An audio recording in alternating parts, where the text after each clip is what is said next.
বন্ধুরা কেমন আছো? আজকে আমি ট্যাগ কোশ্চেনের চূড়ান্ত এবং ফাইনাল ক্লাস করার জন্য উপস্থিত হয়েছি। সবাইকে ওয়েলকাম জানাই গোবিন্দাস ক্লাসরুম ইউটিউব চ্যানেলে। এবং আজকে জানুয়ারি মাসের 2 তারিখ 25 ইংরেজি নববর্ষ শুভেচ্ছা জানাই সবাইকে। শুরু করছি ট্যাগ কোশ্চেনের চূড়ান্ত ক্লাস। ট্যাগ শব্দের অর্থ আমি প্রথম ক্লাসে বলেছি জুড়ে দেওয়া বা যুক্ত করা বা লেগে দেওয়া। অর্থাৎ সংজ্ঞা হিসেবে আমরা যদি বলি কোনো একটি সেন্টেন্সের শেষে ছোট করে একটা প্রশ্ন জুড়ে দেওয়ার নাম হলো ট্যাগ কোশ্চেন। এটা সবাইকে মনে রাখতে হবে। এই বিষয়ে আমি প্রথম 3টি ক্লাসে বলেছি। আর তাহলে আমরা এখান থেকে সংজ্ঞাটা জেনে নিলাম যে কোনো একটি সেন্টেন্সের শেষে ছোট করে প্রশ্ন জুড়ে দেওয়ার নাম হচ্ছে ট্যাগ কোশ্চেন। এখন ট্যাগ কোশ্চেনের যে 24 অপারেটরস আমি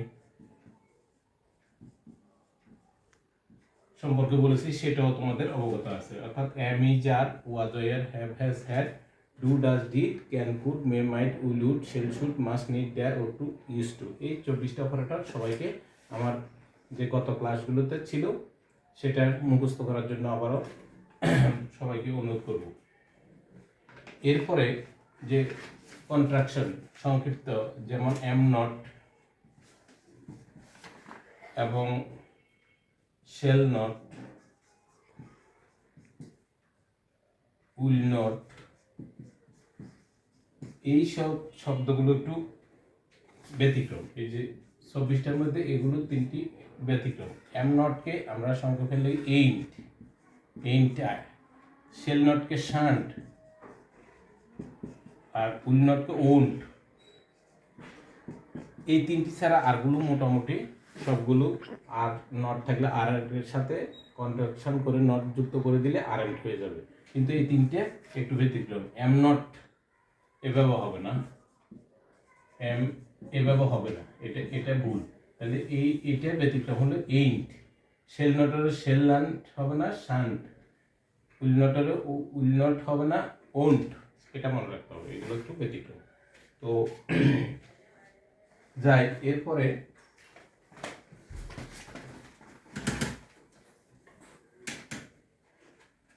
যে বিষয়টি আমি আলোচনা করব সেটা হলো যে কিছু কিছু সেন্টেন্সের শুরুতে সাবজেক্ট আকারে থাকে everybody, everybody, somebody, anybody, nobody, someone, no one, all. এই যদি এই সাবজেক্ট আকারে এগুলো থাকে তার পরিবর্তে আমরা কিন্তু দে বসাতে পারি। মনে রাখতে হবে বন্ধুরা, কোনো সেন্টেন্সের শুরুতে যদি everybody, somebody, anybody, nobody, someone, no one, all এই জাতীয় শব্দ থাকে সেক্ষেত্রে আমরা ট্যাগ কোশ্চেনের সময় এগুলোর পরিবর্তে প্রনাউন হিসেবে দেখে ব্যবহার করব। তাহলে বোঝা গেল। এরপরে আমরা যেমন everything, T I N G, everything, something, anything, nothing,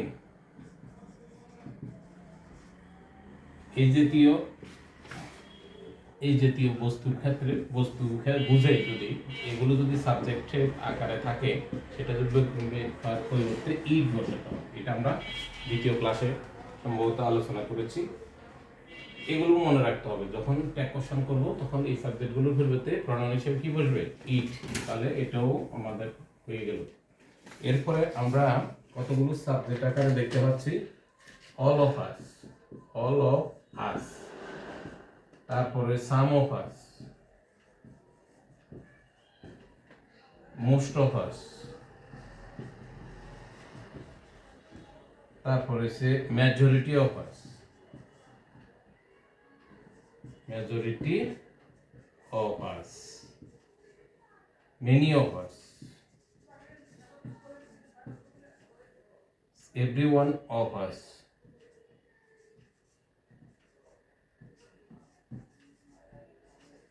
of us, none of us,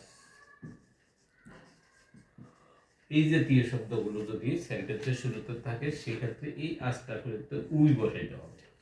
আমাদেরকে মনে রাখতে হবে এগুলোর পরিবর্তে all of us, some of us, most of us, majority of us, many of us, some one of us, none of us, এই জাতীয়গুলো দেখলে আমরা কি করব, আমরা এটা কোশ্চেনের সময় প্রোনাউন হিসেবে আমরা উই ব্যবহার করব। তারপরে যদি আমরা এটা করি, যেমন all of them, all of them, some of them, most of them, majority of them, many of them, every one of them, none of them, এই জাতীয় যদি আমরা দেখি শুরুতে, তাহলে আমরা এই পরিবর্তে দে বসাবো, দে প্রণাম হিসাবে ট্যাগ কোশ্চেনের বেলায় দে বসাবো। তো সেম এরকম যদি এখানে দে এটা উঠে যায়, যদি আমরা অল অফ ইউ দিই, some of you, most of you, majority of you, many of you, everyone of you, তারপর নান অফ ইউ, এই জাতীয়গুলো থাকলে এইটার পরিবর্তে আমরা ট্যাগ কোশ্চেন বলে ইউ বসাবো। আশা করি আমরা বন্ধুরা আমরা এগুলো সম্পর্কে আজকের চূড়ান্ত ক্লাসে জেনে নিলাম। এখন আমি ট্যাগ কোশ্চেনের আরও যে কতগুলো নিয়ম থেকে গেছে সেগুলো নিয়ে আলোচনা করি। তো প্রথমে আমি যাচ্ছি, যেমন let's go out for a walk. তারপরে দেখা যাচ্ছে লেটস ডু দি ওয়ার্ক। এই নিয়মটা আগেও শিখেলাম। এখন আমরা যদি বাক্যের শুরুতে লেটস দেখি, যদি পাই, সেক্ষেত্রে অনায়াসে লেটস থাকলেই শেল উই বসে দিতে হবে, শেল উই প্রশ্নবোধক দিকে, তাহলে আমাদের এটা হয়ে গেছে। এবং লেটস দ্বারা কি বোঝাই? লেটস দ্বারা প্রস্তাব বোঝাই। যদি লেটস ডু দি ওয়ার্ক, কাজটি করার অনুমতি চাইছে আর কি, প্রস্তাব বুঝাইছে লেটস ডু দি ওয়ার্ক, চলো আমরা কাজটি করি, এটা প্রস্তাব বুঝাইলে তখন শেল উই, শেল উই। এই এই এই এই এই নিয়ম থেকে পরীক্ষাতে একটা আসে, তোমরা অবশ্যই মনে রাখতে হবে লেটস আছে কিনা দেখতে হবে, লেটস থাকলেই স্যার বলছি যে শেল উই বসাই দিতে হবে, এটা একটা। আর ডোন্ট যদি থাকে বাক্যের শুরুতে, ডোন্ট টেল এ লাই, তারপরে হয়তো বা don't hate the poor, hate the poor, এটা যদি থাকে তাহলে আমরা কি করব, অর্থাৎ বাক্যের শুরুতে যদি ডোন্ট থাকে এবং সেটা আমরা উইল ইউ বসে দিব, উইল ইউ বসে দিব, এটা নিয়ম। আর কোনো মুখস্থ মোটামুটি এই নিয়মটা ডোন্ট থাকলেই তোমাকে উইল ইউ বসে দিতে হবে। কিন্তু কথা আছে, যদি লেটস থাকে, লেটস থাকতে হবে। লেটস মানে কি লেটাস, আগের ক্লাসে আলোচনা করছি। এখন যদি এরকম বলে let me do the work, let me do the work, এখন তুমি যদি বলো যে স্যার বলছে যে লেট থাকলে কি হবে, শেলুই বসা দিবে। কিন্তু let me do the work এখানে অনুমতি চাইছে, কাজটি করার অনুমতি দেন আমাকে, সেটা এখানে লেটস নাই, কিন্তু লেটস থাকলে শেলুই, লেট মি অনুমতি চাইছে, এটা শেল আই হবে, শেল আই এটা বসে লেট মি, তাহলে এখানে শেল উই বসালে হবে না। এটা let same let them finish the work, finish the work, তাহলে এটাতে কি হবে, এটাতে হবে যে শেল দে, শেল দে। এই তো লেট হার হলে, যদি let her finish the work তাহলে শেল শি, হারের ক্ষেত্রে হার যদি হয় সেখানে শি বসাইতে হবে, ঠিক আছে। তো এক্স্যাক্টলি লেট হিম থাকলে হি, শেল হি, এভাবে হবে। তো আশা করি বন্ধুরা এটা তোমরা বুঝতে পেরেছ।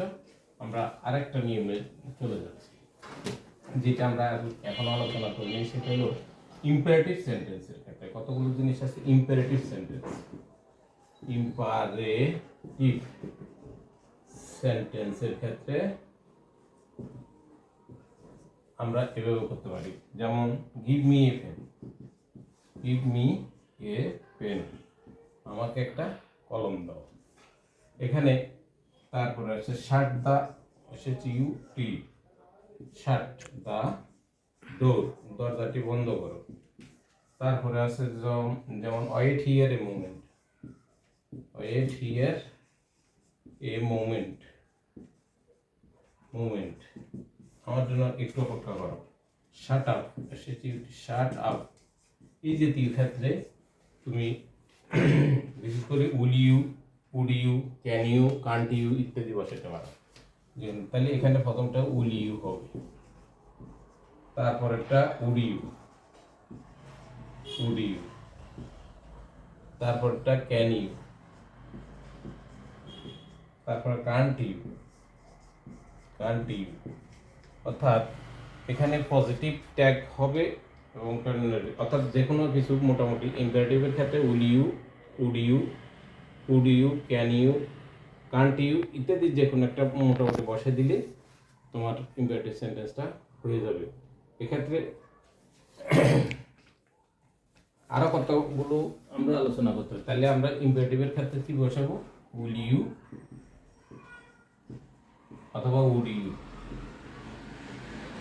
অথবা ক্যান ইউ, কান্ট ইউ, এভাবে দিলে মোটামুটি দিলে হয়ে যাবে তোমার ইম্পারেটিভ সেন্টেন্সের ক্ষেত্রে। এরপর আমরা যাব কতগুলো সেন্টেন্সেস, যেমন how beautiful, how beautiful the bird is, bird is, আর what a pity, pity it is. দেখা যাচ্ছে যে তারপরে how sweetly the bird sings, how sweetly the the bird sings, sings. এই জাতীয় ক্ষেত্রে আমরা কি করবো? আমরা এগুলোর ক্ষেত্রে এটা হলো সাবজেক্ট, যদি ধরি এটা সাবজেক্ট, এটা সাবজেক্ট, তাহলে এখানে ইজ আছে, তাহলে এদিকে নেগেটিভ করলে ইজন্ট, ইজন্ট বার্ড, বার্ড ফাঁকি, এটা ইট দিয়ে আমরা সহজ করতে পারি। ইটের পানির ক্ষেত্রে আমরা ইট ব্যবহার করতে পারি। তারপরে হলো হোয়াট এ পিটি, তাহলে ইটে ইজন্ট, ইজন্ট ইট। তারপরে যে বার্ড সিংস, এখানে তো কোনো অপারেটর নাই, তাহলে আমি আগের ক্লাসে বলছি অপারেটর না থাকলে ডু ডাজ ডিডের সাহায্য নিতে হবে। ডু ডাজ ডিড, এই তিনটি হেল্পিং ভার্ব সাহায্যকারী ক্রিয়ার সাহায্য, এখানে এস আছে এই জন্য আমরা ডাজ নিব, তাহলে ডাজ, আর এখানে নট নাই ডাজেন্ট ইট, আইটি এ। তার মানে এগুলো যদি এক্সক্লেমেটরি সেন্টেন্স, কিন্তু এটার প্রথম এই অংশটা বাদ দিয়ে তোমাকে চিন্তা করতে হবে, তারপরে মোটামুটি এক কোশ্চেনটা করলে হয়ে যাবে। আশা করি বন্ধুরা বুঝতে পেরেছ। তো আমরা পরের আরেকটা যেতে যাব, যে এক কোশ্চেনের সময় কতগুলো সেন্টেন্স, যেমন I hardly dislike, I hardly, hardly dislike like vegetables, I hardly vegetables, I hardly dislike, আমি মাঝে মধ্যে শাকসবজি খেতে পছন্দ করি না, এখানে হার্ডলিটা নেগেটিভ। তারপরে যেমন আরেকটা আছে there is a little, little water in this pond, pond, in this পন্ড।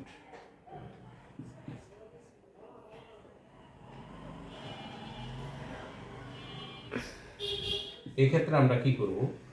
আমরা এই যে লিটল এগুলো নেগেটিভ, হার্ডলি নেগেটিভ, তাহলে নেগেটিভ থাকলে এখানে ডিসলাইক, ডিসলাইক, তাহলে ডু, ডু নট, যেহেতু এখানে নট হবে না, ডু হয়ে গেল।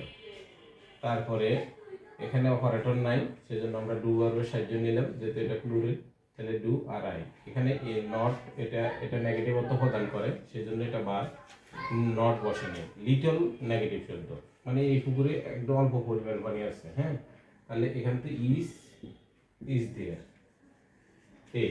এভাবে করে আমরা মোটামুটি টেক কোশ্চেনের যে বিস্তারিত আলোচনা আশা করি আজকে ক্লাস দিয়ে শেষ করলাম। তবে আমাদেরকে মনে রাখতে হবে সবচেয়ে বেশি হলো 24 অপারেটরস।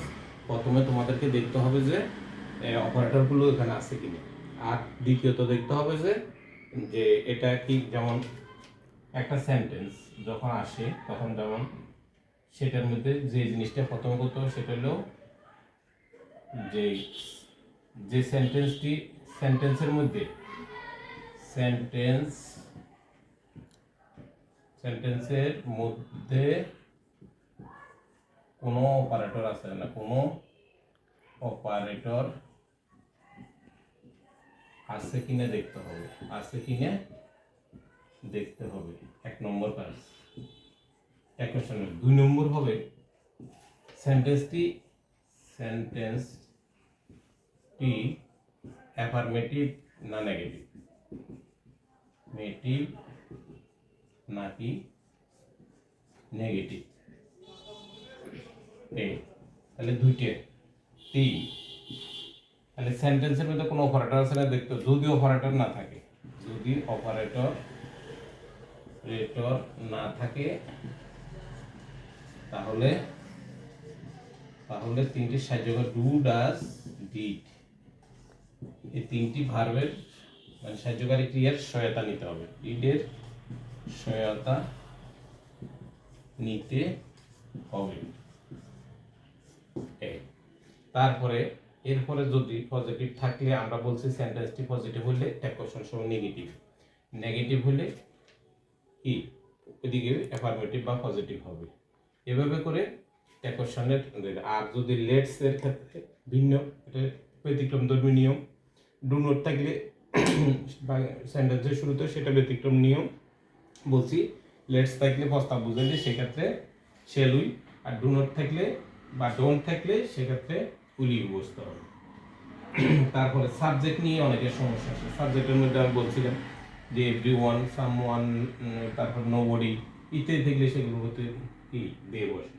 অফ আস থাকলে উই বসে, অল অফ ইউ থাকলে সেক্ষেত্রে ইউ জায়গায় বসে যায়। এভাবে করে আমরা টেক কোশ্চেন। আর ইম্পারেটিভের ক্ষেত্রে বলছি can you, could you, would you বা কান্ট ইউ বা কুডেন্ট ইউ, এই জাতীয় যে জিনিসটা আছে, যে জিনিসটা আছে সেগুলো ইম্পারেটিভের ক্ষেত্রে বসাইতে হবে।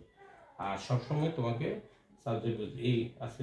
আশা করি আমার পুরো ক্লাসের মধ্যে তোমার টেক কোশ্চেন সম্পর্কে কিছু ধারণা পেয়ে গেছো। আমরা পরবর্তীতে যদি হয় আমরা ক্লাসটা আরও পরে করব, কিন্তু এরপরে আমি অন্য একটা গ্রামাটিক্যাল আইটেম নিয়ে পরবর্তী ক্লাসে হাজির হব। সবাইকে আমার চ্যানেলের সাথে থাকার জন্য ধন্যবাদ, এবং যে যেখান থেকে দেখছো না কেন আমার এই চ্যানেলটি সাবস্ক্রাইব করে দিবে, লাইক কমেন্টে জানিয়ে দিবে কোনো সমস্যা থাকলে। ঠিক আছে, ধন্যবাদ সবাইকে। আজকের মতো এই ক্লাস